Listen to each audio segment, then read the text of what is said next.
दोस्तों, मैं रुखसाना स्वागत करती हूँ आप सभी का अपने चैनल लाइफ टॉक में। एक कहावत तो आप सभी ने सुनी होगी कि जैसा कर्म करोगे वैसा ही आपको फल मिलता है। तो कुछ ऐसी ही स्टोरी मैं आपके साथ में शेयर करने वाली हूँ जिसमें आप इस कहावत को सच होते हुए देखेंगे। तो बिना देरी किए हुए आज की स्टोरी को स्टार्ट करते हैं। एक बार की बात है, एक गरीब लड़का जिसका नाम मोनू था छोटे मोटे सामान बेचकर अपने घर का खर्च और स्कूली फीस जुटाता था। वह बहुत मेहनती और ईमानदार था। हर रोज की तरह वह सामान बेचने गया। सामान बेचते बेचते वह थक गया और उसे भूख लगने लगी। इसलिए उसने सोचा कि अगला जो भी घर आएगा ना, मैं वहाँ पर सामान के बदले पैसे नहीं बल्कि खाना मांग लूंगा, ताकि मेरा पेट भी भर जाए और मैं अच्छे से काम कर सकूं। ऐसा ही सोचकर वह अगले घर की ओर बढ़ा और दरवाजा खटखटाया। दरवाजा खुला, एक लड़की बाहर आई। यह उसे देख के कुछ बोल ही नहीं पा रहा था कि उसे सामान के बदले पैसे नहीं बल्कि खाना चाहिए। वह इतना थका हुआ था कि उसके अंदर कुछ भी समझने की क्षमता नहीं थी। इसलिए वो जल्दबाजी में बोल पड़ा कि मुझे पानी चाहिए। लड़की ने उसके चेहरे की तरफ देखा।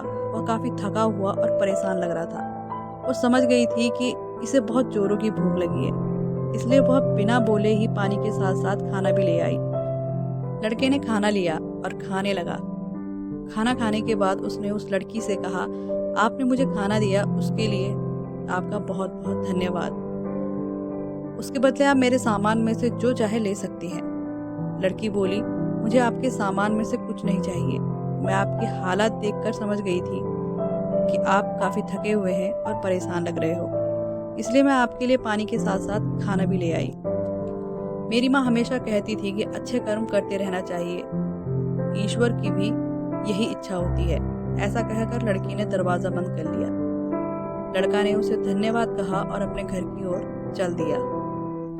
समय बीतता गया और धीरे धीरे उस लड़के ने अपना स्कूल पूरा कर लिया। अब वह कमाने में थोड़ा सक्षम हो गया, इसलिए उसने यह निश्चय किया कि अब वह डॉक्टर बनेगा। उसने एक अच्छे कॉलेज में एडमिशन लिया और काम के साथ साथ कॉलेज की फीस भी भरता गया। अब वह एक बहुत अच्छा डॉक्टर बन चुका था। वर्षों बाद एक महिला उसके अस्पताल में भर्ती हुई, जिसकी हालत बहुत नाजुक थी। जब उस लड़के ने उसे देखा तब वो समझ गया कि ये तो वही लड़की है जिसने काफी साल पहले मुझे खाना दिया था। अब डॉक्टर किसी भी कीमत पर उस लड़की को खोना नहीं चाहते थे, इसलिए उन्होंने अपने सीनियर डॉक्टर से बात करके उन्हें बुलाया और अच्छे से अच्छा इलाज करवाकर लड़की की जान बचा ली।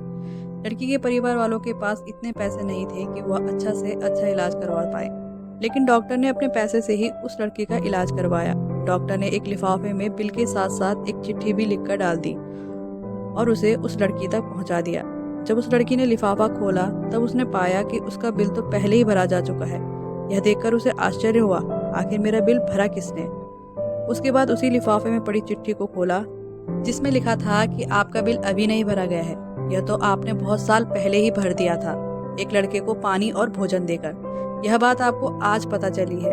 इसे पढ़ते ही उस लड़की को याद आया कि उसने बहुत साल पहले एक लड़के को भोजन और पानी दिया था। तभी डॉक्टर साहब उसके पास आके खड़े हुए और बोले, अब कैसी तबीयत है आपकी। लड़की बोली, डॉक्टर साहब मेरी तबीयत बिल्कुल ठीक है, मैं यह जानना चाहती हूँ कि मेरा बिल भरा किसने। डॉक्टर बोला, मैंने आपका बिल भरा है। मैं ही वो लड़का हूँ जिसे वर्षों पहले आपने पानी और भोजन दिया था। आज मैंने आपके अच्छे कर्मों का फल लौटा दिया। लड़की बोली कि आपको देखकर बहुत खुशी हुई कि आप भी इतनी मेहनत करके इतने बड़े डॉक्टर बन गए। आपका बहुत बहुत धन्यवाद जो आपने मेरे लिए इतना किया। डॉक्टर बोला, मैंने आपके लिए कुछ नहीं किया है, जो आपने किया है वही लौटकर आप तक आया है। आज मेरे अनुभव ने मुझे बता दिया है कि मनुष्य जो करता है वही लौटकर उसके पास आता है। लड़की ने डॉक्टर का धन्यवाद किया और वह अपने घर चली गई। तो दोस्तों, इस कहानी से हमें सीखने को मिलता है कि अच्छे कर्म कभी व्यर्थ नहीं जाते। लड़की का एक छोटा सा काम जिसने उस लड़के की भूख मिटाई थी, आज उसके जीवन का सबसे बड़ा सहारा बन गया। यह कहानी हमें प्रेरित करती है कि हमें हमेशा दूसरों की मदद करने के लिए हमेशा तैयार रहना चाहिए और अच्छे कर्म करने चाहिए, क्योंकि अच्छे कर्मों का फल अवश्य लौट कर आता है। भले ही देर से ही क्यों ना आए, लेकिन आता जरूर है। तो आज की वीडियो कैसी लगी हो बताना जरूर। अगर अच्छी लगी हो तो लाइक जरूर करना और चैनल को सब्सक्राइब करना मत भूलना। मिलते हैं नेक्स्ट स्टोरी के साथ।